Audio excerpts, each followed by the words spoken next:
Thanks so much, Steve. And it's really nice to be here. Now, I can't see any of you. So if for me to get a sense of who is there, type something in the chat, okay? So I can see that. So maybe say where you're dialing in from. That would be kind of fun. So I'm writing that I'm dialing in. Ooh, am I writing? No, I'm not writing, but I'm dialing in from Bend, Oregon. So please feel free to add in the chat where you're dialing in from as well. So I'd like to talk today about research. I see Ananya from Fremont. That's really wonderful. Great. So I'd like to talk to you about research, which has been a big part, of course, of my life, and it didn't go without its little trepidations. And for me, the experience of research and sometimes, jumping into new research is the experience of this little penguin here. So I'll just let you have a look at that. I hope that video is playing okay. Because very often when we're diving into research, we're sort of hesitating. And then at some point, we're just forced to go in, right? For whatever reason, because somebody pushes us or because we finally get the courage together. Anyway, you hear an accent. I'm originally from the Netherlands. That's over there. That's me in traditional costume from a long time ago. After several exploits around the world with some time in New Zealand, I ended up here at Stanford University. So like I said, I was also spending some time in New Zealand, and then after that, I ended up at Stanford again. So that was, I'm happy to chat about how that happened. When I was your age, I was just a girl in a small village in the Netherlands. My parents had never been to university. In fact, they not really finished high school themselves. So it was a completely new thing as a first generation student. And the story of how I actually ended up at Stanford University is a crazy one, and it has a lot to do with jumping in. So that's the theme of today, to jump in. So I don't credit myself with much. I certainly don't think I'm any kind of genius. But what I do credit myself with maybe a little bit is that I've never hesitated. Well, after a little bit, just like that penguin, but I've never hesitated much to jump into something new. So in my research, just to tell you a little bit about it, I've done many different things. I started in mathematics, applied mathematics. I did some fluid mechanics, so that's from, say, 1980, sort of around that time. And then I did some coastal ocean modeling. I did some sail design for competitive yacht races. I then went to the energy sector, and I spent some time looking at reservoirs and oil and gas flows, mostly to try to mitigate harmful environmental consequences of oil and gas production. I did some crazy things. Like one time, I built a flying replica of a pterosaur for National Geographic, and that was actually put in a documentary called Sky Monsters, which you can now get for very reduced rates from Amazon. And then really what happened over time, I started working more in data science. And one of my biggest data science projects was for the Library of Congress in Washington, D.C., which is the largest library in the world. They had started to digitize their content in the early 90s. Very, very forward-looking people there. But they had a problem browsing and searching in these databases. And so we helped them with that. And in the last couple of years, I'm back into doing things with oil and gas, but now completely on the other side. So now I'm really interested in exploring ways to decommission internal combustion engine vehicles as fast as possible. So that's a little bit about me. So let me just think a little bit about why you do research, right? So for me, I do research because I like to discover.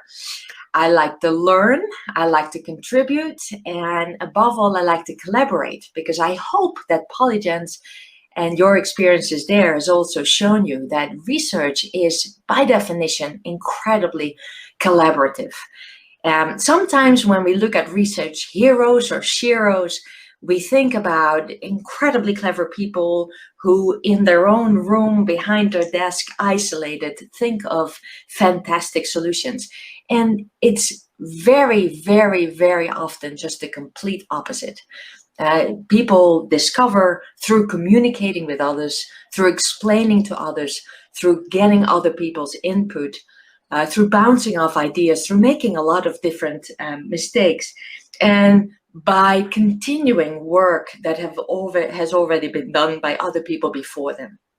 So there are very, very few people in this world, historically also, who were these true unicorns that did this on their own. 99.99999% of all researchers in the world, including people at Stanford and universities other than Stanford, do this through collaboration, which is exciting because I like working with people.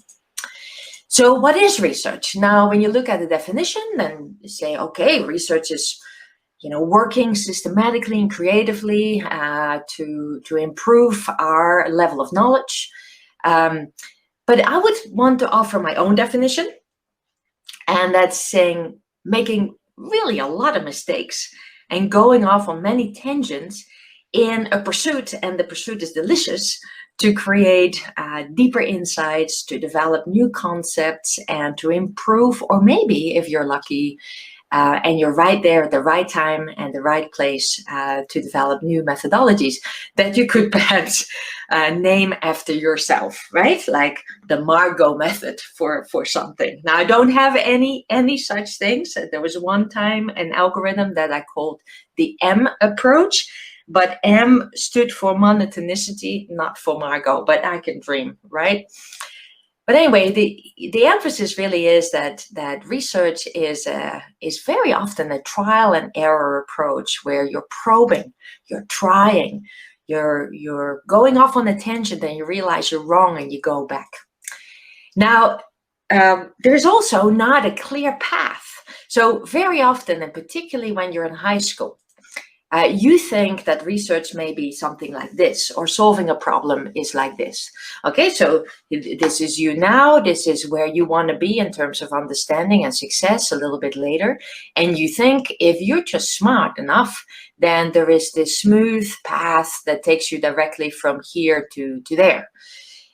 But in reality, that's just not the case. It looks a bit more like this. Okay, so this is sort of my artistic impression of what research looks like if you actually end up at the goal that you envisioned first. And by the way, this is not just for research, this is for life in general, right? I never ever thought, by the way, I would end up at a place like Stanford.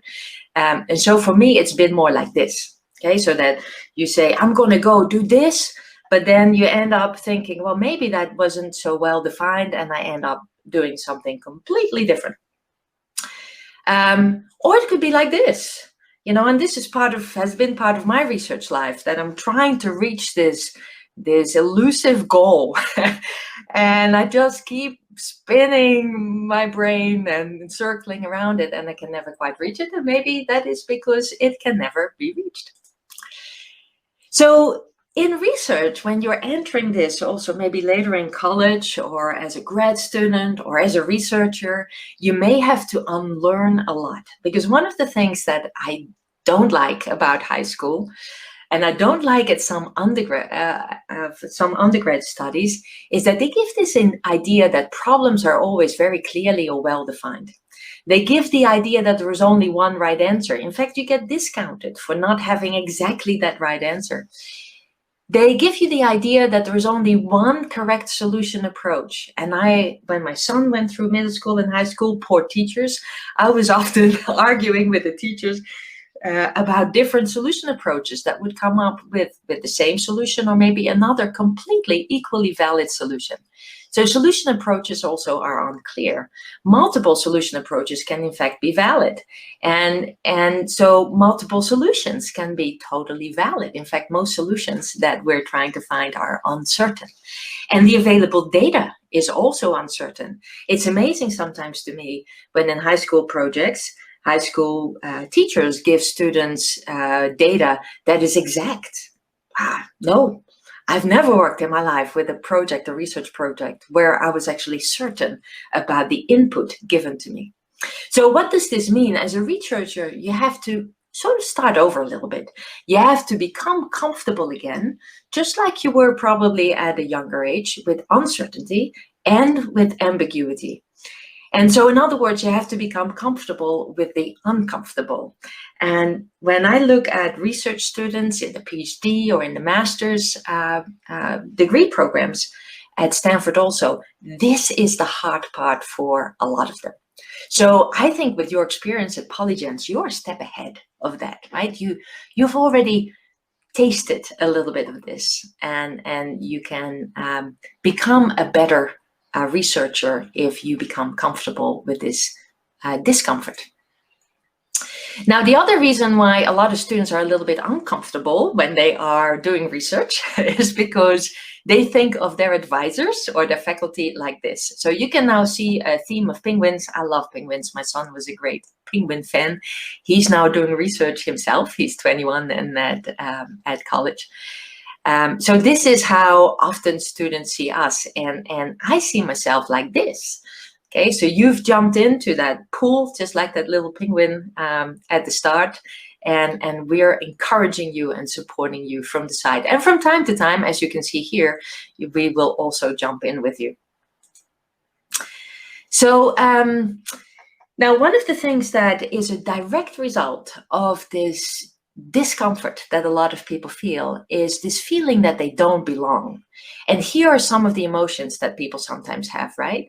I'm not as capable as they, you know, maybe your Polygence mentor thinks I am. I'm afraid I don't have what it takes.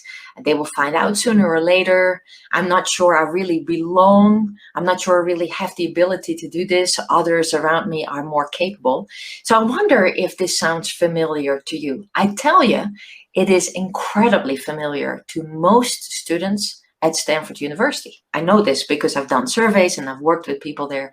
It is incredibly familiar to faculty members at Stanford University and other places. So this, what we sometimes call the imposter phenomenon, is very common, and most people have this, even those who seem so very capable on the outset. So I have some more thoughts about this, but in the meantime, if this resonates with you, post it in the chat. So here are some other thoughts. Now, one thought here about experts, when sometimes we're blown away with experts, we're saying, oh, this is my role model. I want to be like him or her or they or them. But, you know, an expert really is not this unicorn as I talked about before. An expert is someone who's made every possible mistake. So it's a field person. It's a field researcher in the sense that they have made all of those mistakes. Because really the beautiful thing about research and therefore learning is that there are always increasingly more questions to than answers. So this is the other thing, right? I have a PhD student right now who's finishing up, and she says, I'm not ready because there's so many questions I still have to answer. But that is part of research. You're looking for the answer to one problem, and you're creating 5 more questions at the end. And you have this feeling that you're never done. And you have the feeling that you're never on top of things because there's always more to learn. And that also makes you feel very uncomfortable because of this. Look at this. So over time, there is an amount of stuff here on the vertical, and here's time. Okay, so I don't know where maybe you're sort of here right now. You're 17, 18, 19, somewhere around there, right? And so you've learned things along the way, and the pace of learning, so the stuff you know, is really increasing at quite a rapid pace. But you know, unfortunately, what happens at the same time, and this is because of social media, this is because you're surrounded by people who are doing other things, you're surrounded by teachers, surrounded by mentors. Here's another curve. And here's the curve of the stuff you don't know. And that increases even faster. And the gap between these two is your sense of a feeling of control. So if the stuff you know, and the stuff you don't know is sort of the same, you think, oh, well, I know quite a bit. And that may be you in middle school. But right now, I'm sort of far up the stuff you know, and this thing has just blown out of proportion, and there is such a big gap between what I know and what I know I don't know. It's a little disconcerting at times. Okay, so this is one thing that we're facing constantly as researchers, and you're facing even more because you're in this very high-paced area with social media too, right? Where you're bombarded with pieces of information. Now, the other thing I just wanted to mention very briefly is something about the people participating in research, because in 1984, so here in Holland, this was me thinking, where are the women? Because I was in tech. A lot of you are in tech as well, or will be introduced to tech as you're doing research, because it's very difficult to not do some tech in any kind of research that you're doing now because of data science. We'll talk about this in a minute. But there were only about 15% females in tech. Unfortunately, now me in California in 2021 still says, where are the women? Because it's about the same percentage. So why is this? Why is it? And I'm talking to all of you, men, women, non-cisgender, however you're identifying. This is important to think about. It's important also for underrepresented minorities because it's very similar for them as well. And I think as far as women and underrepresented minorities are concerned, or the others, there are often two myths, and they're all been frequently debunked, but I want to check in with you and see if there is even a little bit in you that believes in those myths, because if there is even a little bit, kill it now, because these have been debunked and there's no reason to believe this. So the very first thing is that success in these computational areas, math, computer science, engineering, in sort of core of STEM, requires really strong innate abilities. And I said require, so it is like a condition that people think, right? Now, if you have a strong innate ability, of course it helps. But I've seen plenty very successful people who do not have an initial strong innate ability at all, but they grow into it. So what is debunked is that it is a requirement and that without it, you cannot be successful. Okay, so you do not need a strong innate ability to be successful. Okay, so that's the one thing. There is a fantastic book on this, by the way, written by Carol Dweck, because this is all about mindset, and I highly, highly recommend that you read it. And I'm looking around because I have it somewhere.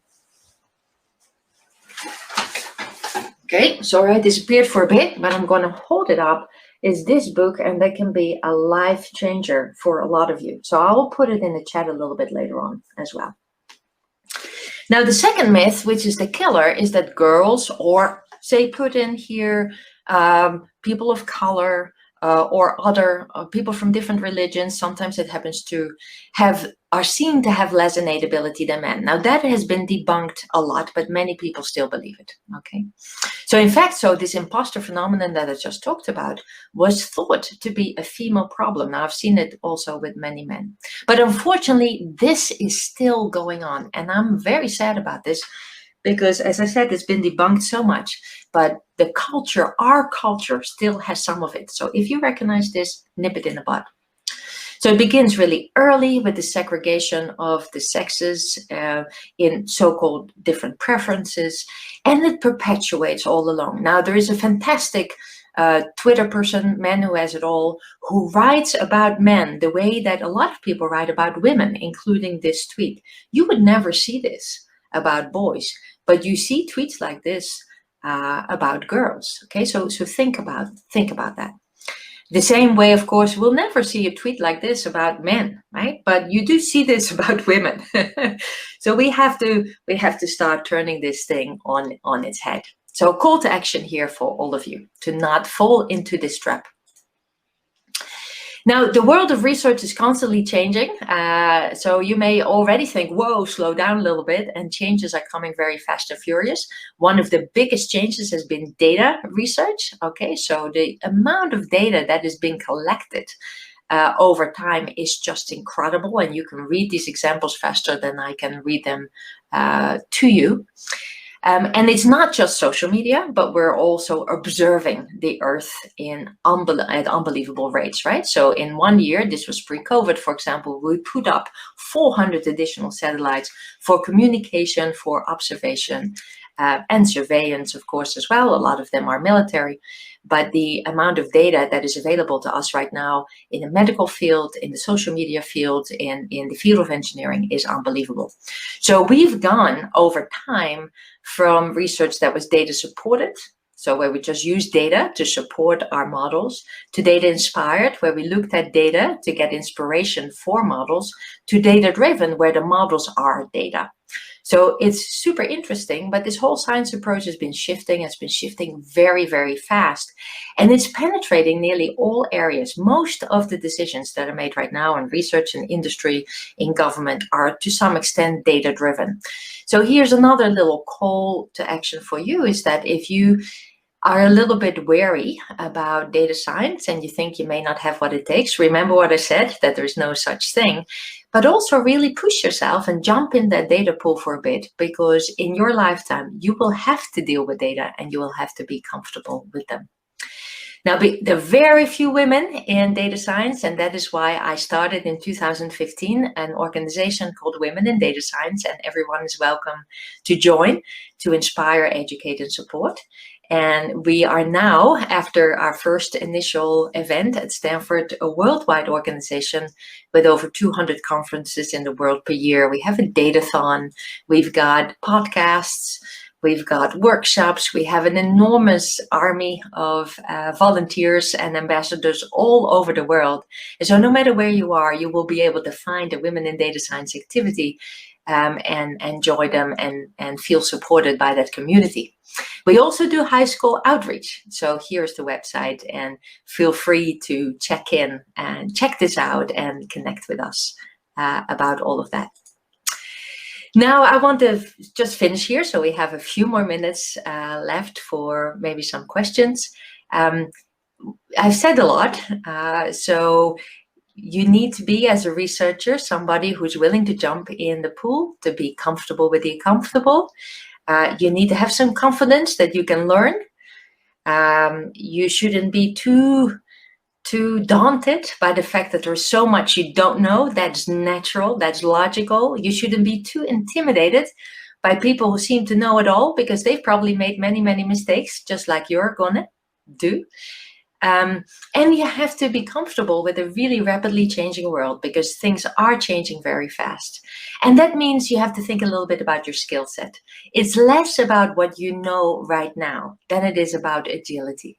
Okay, so you need to become a fast learner and an eager learner. And I'm so happy that you have had this experience with Polygence, because I think it's a wonderful introduction to that. Because agility comes from having low risk aversion, jumping in often, being a self-learner, always wanting to continue to learn, not being too afraid to make mistakes, collaborating, talking to other people, and so on. But also from having some foundations. And so that's the last thing I want to say here, is that, in my lifetime, I've done lots and lots of different things. And I really could do that because I had a very strong foundation in math and physics. So I'm just talking about the STEM now. And that allowed me to relatively quickly change tech.